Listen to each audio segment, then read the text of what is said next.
Você que pode respirar, existe pra mostrar a glória do Senhor. Deus, somente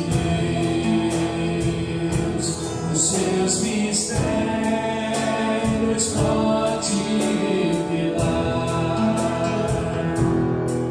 os seus desígnios que jamais um dia conheceu, pois Deus somente é Deus,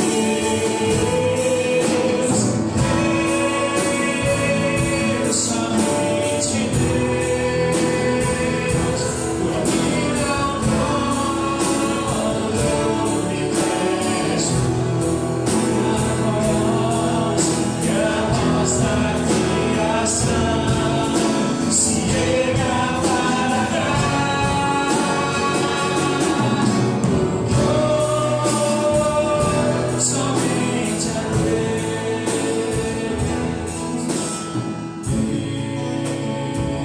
Deus, somente Deus, eternamente nós a te inspirar.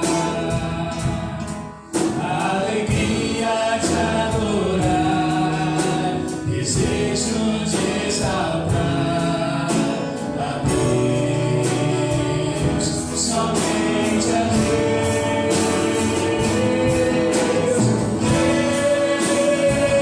Deus, somente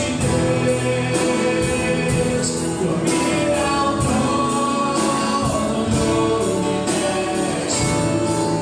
A voz da criação se erga para dar louvor somente a Deus,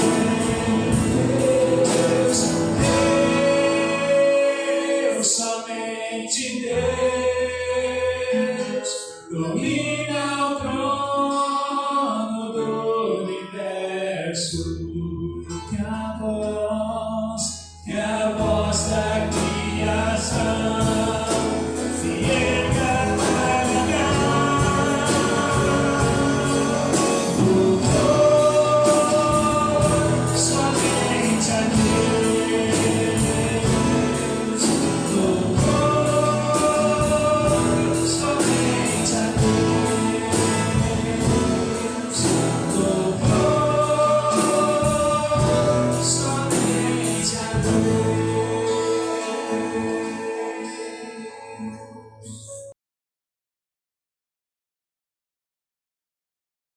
Olá, meus queridos irmãos, que a graça e a paz de nosso Senhor e Salvador Jesus Cristo seja com todos vocês, que essa palavra de Deus possa encontrá-los e alcançá-los em plena comunhão com o Senhor e que de fato a palavra de Deus também possa produzir transformação no seu coração, como eu tenho desejado que Deus faça isso também no meu coração.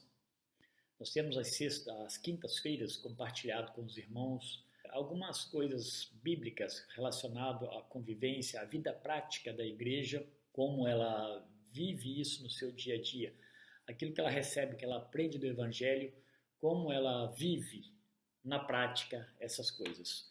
E hoje nós queremos levar aos irmãos alguma coisa relacionada ao cuidado com o nosso irmão. E esse cuidado, ele é muito amplo, ele é exigido na palavra de Deus, porque somos uma comunidade cristã, e é amplo, porque quando falamos de cuidado, estamos pensando em várias pontas, em várias possibilidades. Eu quero destacar pelo menos uma delas que considero muito especial para esse momento. Ali em Gálatas capítulo 6, o verso 1, a primeira parte do verso, eu quero destacar, diz assim: irmãos, se descobrirem que alguém cometeu algum pecado, vocês que são espirituais devem ajudá-lo a voltar ao bom caminho. Eu vou repetir. Irmãos, Se descobrirem que alguém cometeu algum pecado, vocês que são espirituais devem ajudá-lo a voltar ao bom caminho. A carta de Paulo aos Gálatas, na verdade, quando a gente fala carta aos Gálatas, nós estamos pensando em várias igrejas, numa região chamada Galácia, bem ali no centro-leste da Turquia, ou atual Turquia. É mais ou menos assim que nós vamos nos localizar. Então, nos parece que haviam ali algumas igrejas.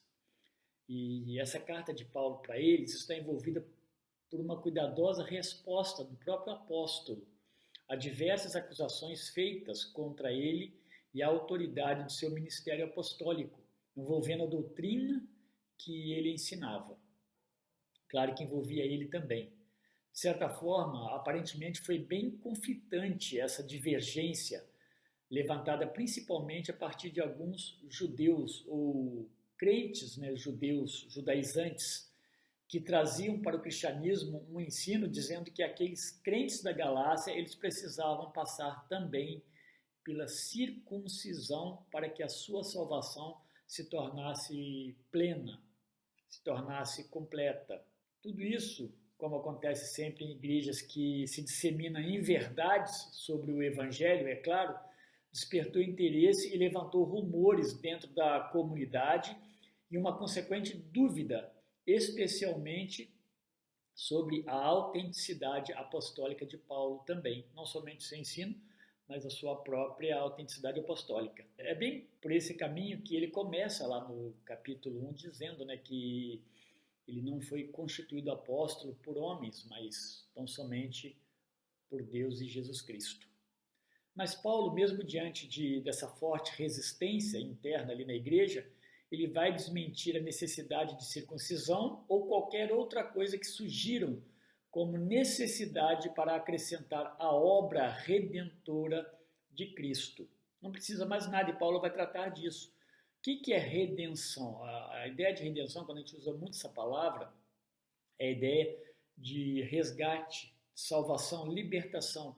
Aquilo que Cristo operou, na verdade, ele nos resgatou, ele pagou um preço para nos resgatar de quê? Do nosso pecado, do pecado que nos condenava à morte, nos afastava de Deus. Por isso que Paulo, lá no capítulo 1, verso 8, ele é bem enfático quando ele diz assim: mas, ainda que nós, ou mesmo um anjo vindo do céu, vos pregue evangelho que vá além do que vos temos pregado, seja anátema. E a ideia de anátema aí é uma ideia de exclusão, é maldição. Paulo está dizendo o seguinte: não deve haver outro evangelho além desse que nós temos ensinado a partir do próprio Cristo. Partindo então para o encerramento da carta, no capítulo 6, Paulo vai chamar a atenção daqueles irmãos de que uma igreja saudável ela precisa trabalhar harmoniosamente e de acordo com o evangelho. E essa harmonia, ela só será possível a partir de uma vida direcionada pelo único evangelho que é verdadeiro. Não tem outro evangelho. Embora a gente ouça tantos ensinos errados em cima de um único evangelho, só existe, na verdade, um mesmo evangelho, uma única fonte. Ou seja, aquele que Paulo anunciou para eles quando na sua viagem missionária. Se a gente lembrar ou quiser pesquisar, lá em Atos 19, no verso 10, especificamente, Paulo chega em Éfeso e ali ele começa a anunciar o evangelho e por 2 anos, diz o texto lá, que ele anunciou o evangelho a toda a região da Ásia. E é óbvio que a região da Galácia foi alcançada também. Então, mas essa convivência harmoniosa que Paulo está ensinando nesses primeiros versos, do capítulo 6, verso 1 a 10 especificamente, Paulo também não deixa de advertir aqueles irmãos que eles tinham uma responsabilidade pessoal diante de Deus. Deveria haver uma harmonia entre eles, irmãos, mas deveria haver uma responsabilidade pessoal de cada um para com Deus por causa do Evangelho. Na verdade, uma boa convivência eclesiástica ou dentro da igreja parte do princípio de que cada cristão é autorresponsável diante de Deus. Precisa ser assim. Uma igreja bem enraizada no Evangelho tem a prática do cuidado mútuo como parte de seu modo de viver. O Evangelho ensina isso para nós. E o cuidado mútuo dentro de uma comunidade cristã, ele é bem abrangente, como eu já disse anteriormente. Normalmente, nós costumamos nos deter naqueles meios, ou naqueles cuidados, melhor assim, que estão mais relacionados à ação social ou então problemas emocionais dentro da igreja. Eles são importantes e devem ser cuidados também. No entanto, algo que acontece muito mais comumente dentro de uma igreja é a questão do pecado. E se a comunidade não estiver embasada no evangelho puro e cristalino, não se importará ou tratará a questão com apenas um tapinha nas costas, um pequeno abraço e segue em frente. Paulo está chamando atenção para essa questão, o cuidado, mas o cuidado que ajude de fato o irmão a se reerguer diante de Deus, diante do evangelho que ele recebeu. Na verdade, já começa, a presença do pecado já se faz pela verdade de que todos nós, ainda que sendo salvos dentro de uma igreja, continuamos pecadores e infratores do evangelho. Isso é uma realidade. A salvação em Cristo que acontece não nos livra desse corpo pecador e corrupto, pelo qual estamos envolvidos justamente por causa da queda e do pecado. Por isso que nós encontramos nas Escrituras Sagradas a teologia da glorificação de nosso corpo, que ela acontecerá após nossa partida deste mundo, promovida por Deus, por Cristo. Assim, a igreja é formada por pecadores, não nos iludamos, somos pecadores. No entanto, há um chamado de Deus, após a nossa conversão, a uma vida de santidade, como Ele é santo. Nesse sentido, Deus nos ensina sobre o arrependimento e pedido de perdão pelos pecados cometidos por nós, pelos pecados nos quais estamos envolvidos ou às vezes nos envolvemos. Graças a Deus, por nos permitir tal oportunidade de arrependimento. Louvado seja Deus por isso. No entanto, o que eu tenho presenciado e assimilado por longos tempos de vida cristã é que, por um lado, uma atitude severa e impiedosa para com aquele que caiu em pecado, ou seja, as igrejas têm agido às vezes assim, severamente e impiedosamente para com aquele irmão que caiu em pecado, e muitas vezes não considerando o seu arrependimento até confessado. Leva ao desligamento e ao afastamento, ao abandono, porque ele caiu em pecado. É uma disciplina severa sem levar em consideração o arrependimento. Acontece isso. Por outro lado, percebo também uma atitude benevolente, eu percebi, benevolente para com o transgressor, pecador, a ponto de não confrontá-lo com o seu próprio pecado mediante as Escrituras. A gente pode pensar isso com uma palavra que pode definir melhor, que é condescendência. A condescendência ela tem a ver com flexibilidade de caráter, ou seja, um caráter que se acomoda ao gosto e à vontade de outro. Então a igreja tem que tomar cuidado com isso também. Muitas vezes alguém está em pecado e a igreja é condescendente. Está tudo bem, vamos em frente, continue aí. Não ajuda esse irmão. Paulo então lembra aqueles irmãos como deveriam agir, como igreja que representa a Cristo e, portanto, vive o seu evangelho. Paulo está chamando a atenção deles para um viver cristão dentro de uma comunidade que amadurece espiritualmente à medida que o tempo passa. Esse amadurecimento os conduz a esse cuidado mútuo. Alguém dentro daquela igreja cometeu um pecado. O original do grego, quando nós vamos dar uma aprofundada, uma cavada, ele vai chamar atenção para o sentido de queda mesmo, alguém que caiu, queda, um lapso, cometeu um lapso, esse sentido é mais brando, mas essa ideia também, um deslizamento, um passo, em falso, uma transgressão, por fim, o pecado mesmo, o sentido está sendo esse. E isso é conhecido entre eles. Alguém cometeu uma transgressão e se tornou conhecido. O que nós podemos imaginar que aconteceria hoje, por exemplo, diante de tal atitude em algumas comunidades que percebem isso no meio deles ou no nosso meio? Bom, eu já disse anteriormente, agora há pouco, que talvez a igreja agisse com extrema severidade, nem levando em conta o arrependimento, por exemplo, excluindo imediatamente a ideia de, talvez aí a gente pensar em atirar primeiro e depois ver quem é ou o que aconteceu. Outro caminho que também comentei anteriormente seria o da condescendência, que não é bom. Algumas igrejas ignoram o fato, é outra forma de agir. Outras comunidades podem fazer como os coríntios, ou seja, tolerar tal falha como natural, sem necessidade de correção, de ajuste diante do evangelho. Ali em Corinto, na verdade, Paulo estava mais preocupado com a falta da igreja em não abordar o fato, o pecado, ali em 1 Coríntios capítulo 5, do que até propriamente o pecado, que nesse caso ali de Corinto passou a ser secundário, ainda que sério, porque havia um pecado, mas havia uma igreja também que não estava cuidando disso, entendia que não havia problema. Isso é um sério problema.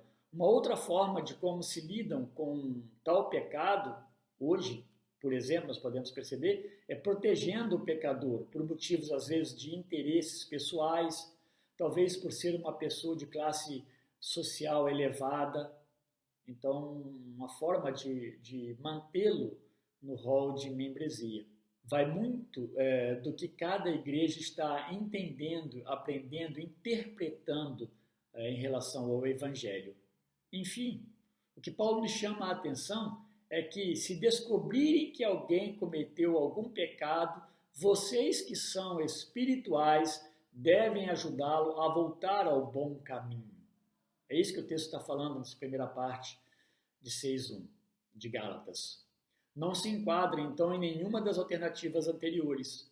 A primeira palavra do verso é irmãos, e isso enquadra todos os membros da igreja. Eu vejo aqui um tratamento prévio que é atribuído como responsabilidade a cada membro, a cada irmão da igreja. Cada um que passou pela profissão de fé, deu testemunho de fé, de salvação, de crença em Jesus, são responsabilizados nesse contexto aqui diante de um irmão que está em pecado. Todos devem ser esses espirituais que Paulo está falando aqui. E aqui Paulo não está sendo irônico quando ele chama de vocês que são espirituais. É o dever de todo cristão. Todo cristão é chamado a essa espiritualidade por Cristo e ensinado por Cristo. No entanto, dentre os irmãos, sempre espirituais, pode haver um transgressor. E isso precisa ser tratado pelos espirituais. Espirituais também não é o perfeito, mas o crente que tem compreendido as responsabilidades do evangelho que lhe são administradas por ser um discípulo de Cristo. Tem entendido a resposta como cristão daquilo que Cristo fez na sua vida, uma vida de santidade. Então, esses espirituais que conhecem o evangelho, que sabem a verdade, devem ajudar aquele que está em pecado. É o cuidado em restaurar o irmão, mostrando-lhe a sua falta e, ao mesmo tempo, o cuidado em que ele poderá contar por parte de toda a igreja. É o cuidado que ajuda tal irmão a não se afundar mais e mais ainda no lamaçal do pecado. Jesus fala disso lá em Mateus 18, quando ele trata de disciplina, desse ir atrás e ajudar o irmão e levá-lo ao arrependimento. Ela se inicia comigo, essa busca, esse cuidado, indo até o meu irmão que está caído numa falha, que está em pecado, que está numa transgressão. É uma responsabilidade que não pode ser terceirizada, mas que cabe a mim primeiramente. É a profunda demonstração de amor que sinto pelo meu irmão e a profunda tristeza por vê-lo em pecado, diante daquilo que o Evangelho nos ensina, diante daquilo que Cristo fez por mim e pelo meu irmão. Por outro lado, ao ajudá-lo, promovo alegria em ambos os corações. Isso é profundo. Imagina uma vida restaurada e retornada ao bom caminho. Quantas coisas piores podem ser evitadas a partir da minha atitude em ajudá-lo, como Paulo está recomendando, na verdade está ordenando, aí em Gálatas 6:1. Quantos estragos maiores podem ser evitados quando interrompemos, obviamente pelo poder do Espírito Santo, a rota de um irmão que transgrediu a lei de Deus. É uma rota de colisão. e cabe a nós cuidar desse irmão, cabe a mim. Há uma ordem que você não pode se furtar dela e julgar para o outro ou para o seu pastor. Uma igreja cujos membros são espirituais está sempre em prontidão para agir. A ordem é: devem ajudá-lo. Aliás, Paulo diz: vocês que são espirituais devem cuidar desse irmão. E aqui é ajuda, é estender as mãos e levá-lo ao evangelho, confrontá-lo com a sua transgressão. Isso está apontando para um caso acontecido e que precisa de restauração. É um fato. O seu amor pelo seu irmão deve levar-te a cuidar dele, espiritualmente. Lembre-se de que Cristo nos amou e nos salvou, sendo nós ainda pecadores. Cristo cuidou de nós, Cristo nos ajudou. Mas aproveito aqui para abrir um parêntese e chamar a atenção dos meus queridos irmãos, você que está ouvindo essa mensagem, para a ação preventiva, intencional. Isso não está aqui no texto, mas está na Bíblia e concorda com o texto. Toda a Bíblia vai nos ensinar sobre isso. É a prática do Evangelho diariamente. É trabalhar antes para preparar os crentes, os membros, as famílias da igreja, para que elas não caiam em pecado com tanta facilidade como têm caído, por falta, muitas vezes, de interesse, por desobediência, obviamente, por desconhecimento, claro, e aí por diante. É, por exemplo, ensinar e aprender a Bíblia dentro de casa, passar seus ensinos, por exemplo, para os seus filhos e demais parentes. Nós temos feito isso com insistência, falado sobre isso na igreja. Temos ouvido isso em todo o tempo. E nós temos várias maneiras para isso, para essa prática. Lucas, o seminarista da nossa igreja, não Lucas, o evangelista, que escreveu o Evangelho, ele nos passou recentemente algumas ideias de como podemos melhorar, agir preventivamente, intencionalmente, ensinando as Escrituras. Ele falou, por exemplo, para usar o catecismo. Tem vários catecismos bons que nos ajudam nesse crescimento espiritual. Mas uma outra coisa é a prática do culto doméstico como fonte de fortalecimento da família, onde lemos a palavra, cantamos a palavra, oramos a palavra, nós ensinamos, nos aprendemos dentro da família. Vou te dar um tempo para que você que está me ouvindo possa meditar. Você tem usado algumas dessas ferramentas diariamente em sua casa? Pense sobre isso. Eu quero que você pense mesmo.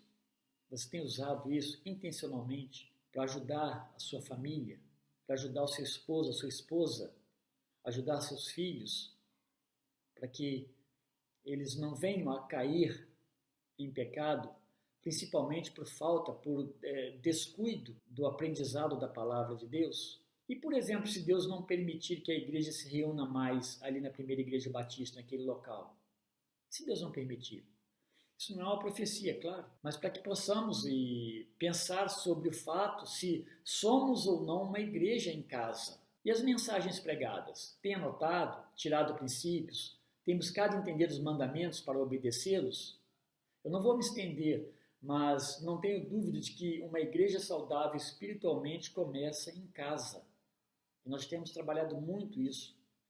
Igrejas cujas famílias são saudáveis na prática do Evangelho possuem menos possibilidade de transgressões e consequente necessidade de disciplina.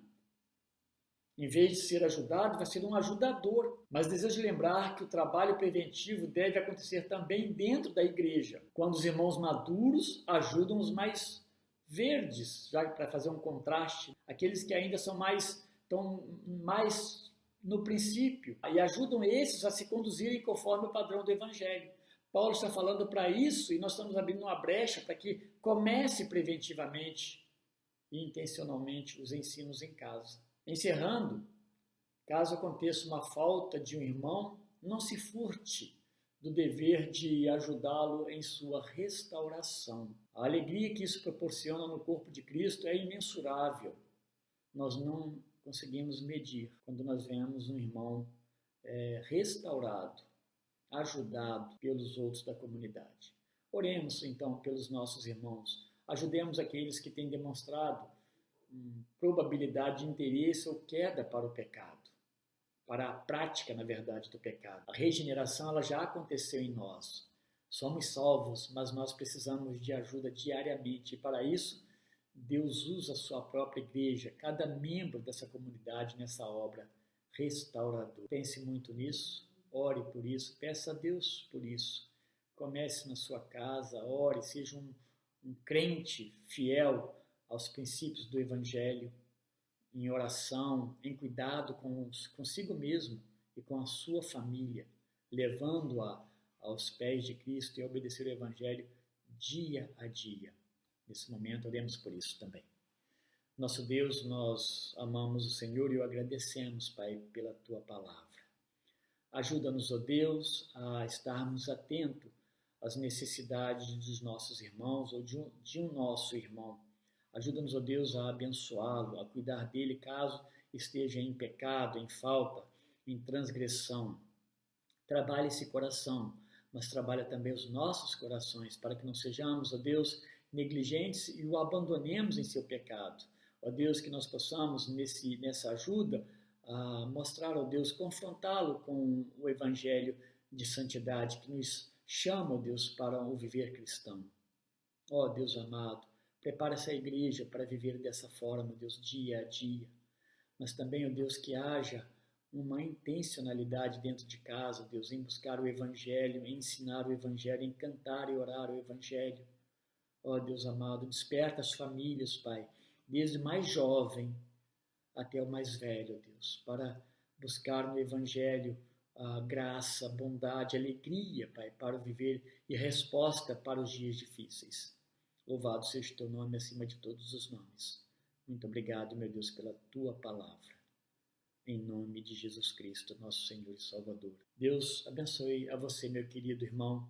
Que a graça do Senhor Jesus seja contigo e te fortaleça nesse propósito como servo de Cristo, como membro da Igreja de Jesus Cristo.